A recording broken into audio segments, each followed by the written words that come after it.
guys, Olive here. Today I'm here to do my February 2017 wrap-up and my March TBR. Though I had a decent reading month in February, it didn't go exactly as I had planned it to.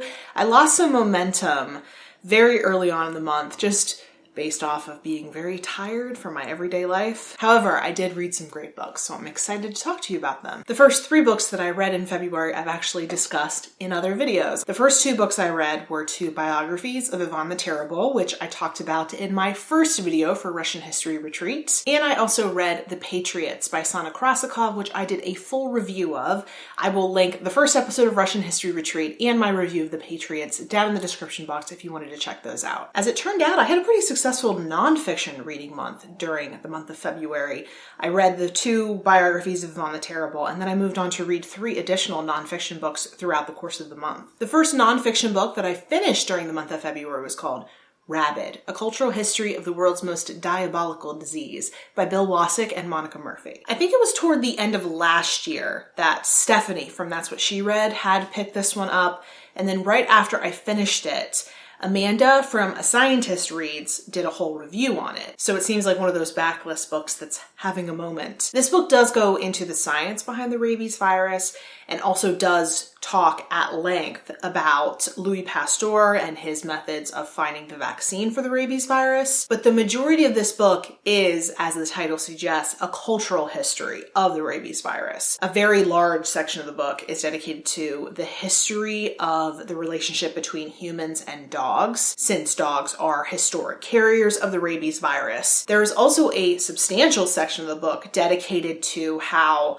the rabies virus, a very well-known virus throughout history, may have played a role in the development of some paranormal creatures that we all know in fiction, such as werewolves and vampires. It does make sense when you think about it that the rabies virus may have inspired these types of paranormal creatures, considering that rabies was one of the first ailments that was known for sure to come from animals. A lot of different diseases weren't known that they generated originally from animals, which the book does talk about as well. But once a human does have rabies, the symptoms do manifest themselves as though that human were returning to his more animalistic roots. I did enjoy this book, but I probably should have been paying a little bit closer attention to the title.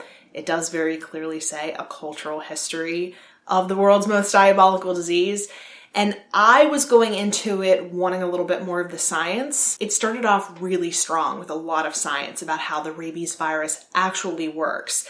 And I was particularly interested to know that rabies affects the nervous system, which not a whole lot of viruses do. Most viruses make their way around your body through your bloodstream, but since your blood is jam-packed with antibodies, it's a much more dangerous route. If a virus can be advanced enough to transmit itself through the nerves of a living creature, it has a far greater chance of survival. I was particularly interested in this because, as you may know, I recently got shingles, which is a reawakening of the chickenpox virus, which also affects your nerves. I was very much hoping that there was a book similar to this about the chickenpox virus, since it is very ubiquitous in human society, but there wasn't. So I settled for a book on rabies.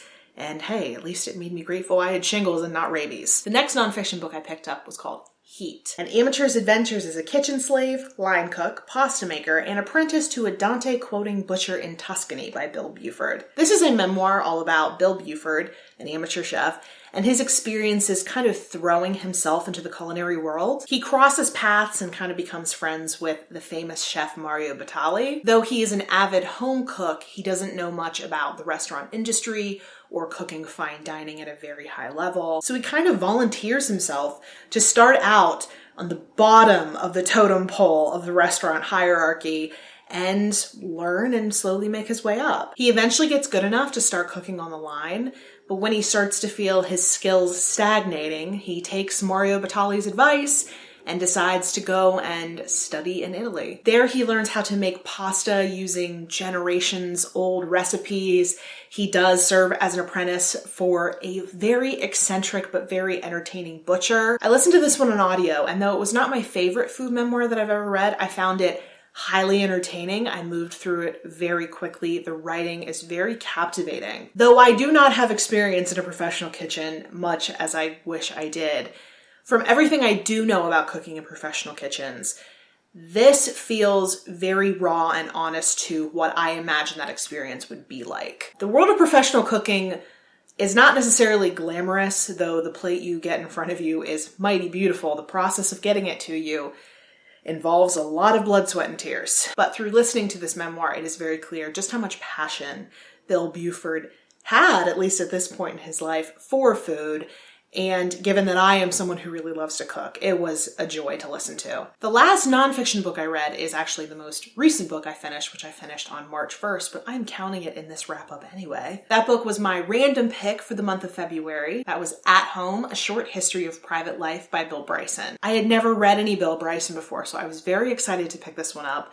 I listened to this one also on audiobook. Bill Bryson actually narrates this audiobook himself, and I was fairly impressed by his narration skills. I did not make the same mistake with this book that I did with the book Rabid, in that I read the title of this book and felt like I had a good idea of what to expect. So, given my impressions about what this book was going to be about, I found myself rather confused by its contents. What I was expecting from this book was what the subtitle said: A Short History of Private Life. A history of domesticity, of things involving the home. While at a very basic level, you could argue that's what this book does, it does it in such a strange way. This book is structured as though you are taking a tour of an everyday home, a home that you and I would recognize as something meant to be a house. So at the very beginning of the book, we're talking about the things that exist outside of the house. You're hearing about the history of windows and doors.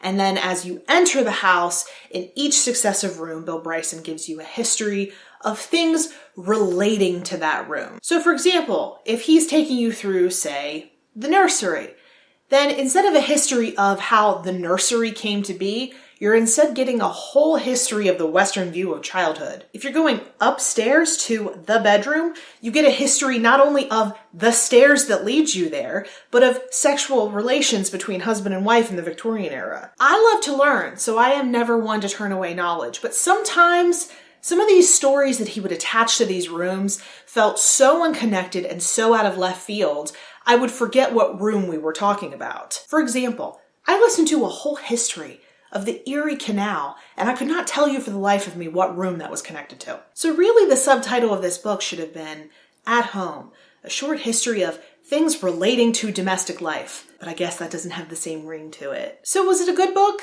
Yeah, it was decent. But did my annoyance get in the way of my enjoyment? You bet it did. However, I did find it amusing just now when I realized that the 3 nonfiction books I just spoke about were all written by men named Bill.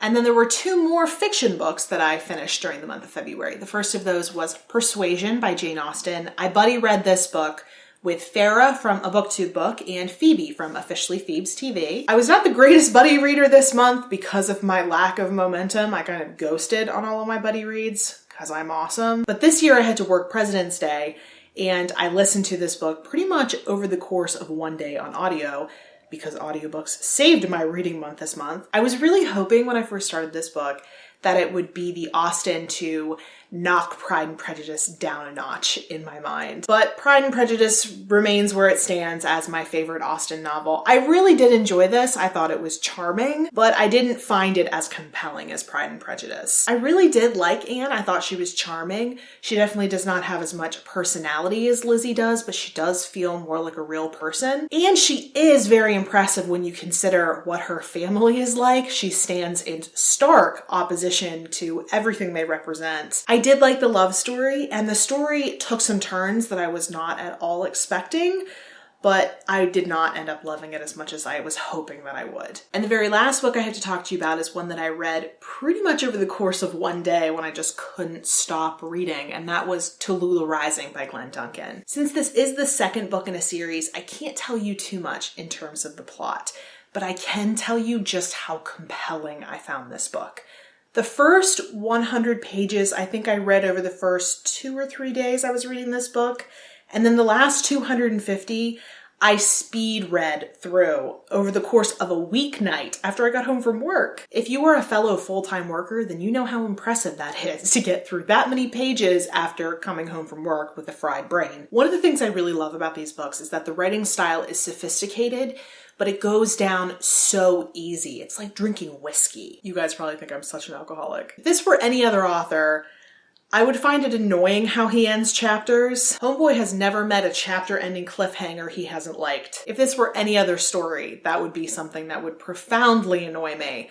But I love this series so much that it is something I am infinitely willing to forgive. Since I loved going through that book so much, I couldn't help but immediately pick up the third book in the series, By Blood We Live. So this is one that I am currently reading. The other book that I am still working on is Dead Souls by Nikolai Gogol. This is one that I was buddy reading with Yamini from The Skeptical Reader and Vanessa from Chbosky. And like I said, I was not very good with my buddy reads this month. I definitely lost momentum with this one, and not because of the storytelling in any way. I just kind of fell out of reading for a little while and happened to be reading this one at the time, but I'm going to be getting back into this one as soon as possible. I am really interested to see what happens. I'm going to be doing 3 buddy reads during the month of March, so hopefully I can do better with those. The first of those is Sorcerer to the Crown by Zen Cho, which I'll be buddy reading with Elena of Elena Reads Books. I'll also be buddy reading Far from the Madding Crowd by Thomas Hardy with Harriet from Harriet Rose. And the last buddy read I'll be doing is Atonement by Ian McEwan, which I'll be reading with Stephanie from That's What She Read, and a viewer and commenter of both of ours. I've been interested in rereading Great Expectations by Charles Dickens since I have not read this book since high school, so I'm going to be giving that a try this month. Also, having read and really enjoyed The Patriots by Sana Krasikov, I am definitely interested in picking up American Girls in Red Russia, Chasing the Soviet Dream by Julia L. Mickenberg. If you've watched my review of that book, then you can see how this nonfiction book would relate to the plot of that book. Ever since Steve sent me this book, I've been very interested to pick it up, so I'm hoping to get a chance to do so this month. Given everything I had going on in February and my lack of reading momentum, Russian History Retreat kind of had to fall by the wayside. I was considering trying to do that reading on top of the Russian History Retreat reading I already had planned for March, but I think it's just going to be a little bit too much, so I'm just going to have to focus on the book that I'm planning on reading for March, which is Peter the Great by Derek Wilson. This one is not very long, and I happen to know quite a bit about Peter the Great, so I'm very motivated to pick this one up, very excited to make that video. Very sorry that there was not a Russian History Retreat in February, but I'm hoping to get back on track this month. And the very last thing to do is pick the random book off of my TBR for the month. Option number 1 is actually one that I own in print. It's called The Monkey's Voyage: How Improbable Journeys Shape the History of Life. Option number 2 is Dear Fang with Love by Ruthie Thorpe. And the last book is The Strays by Emily Biddle. Something about option number 3, The Strays, is really drawing me to that, so I think that's the one I'm going to go with for this month. So those were all the books that I read during February, what I'm still currently reading, and what I'm planning to read for March. If you'd like to chat with me about any of these books, you can do so in the comments section or on a variety of places on social media. The links to all of my profiles are linked in the description box below. Thank you so much for watching. I hope you're having a wonderful day, and I will see you in the next video. Bye.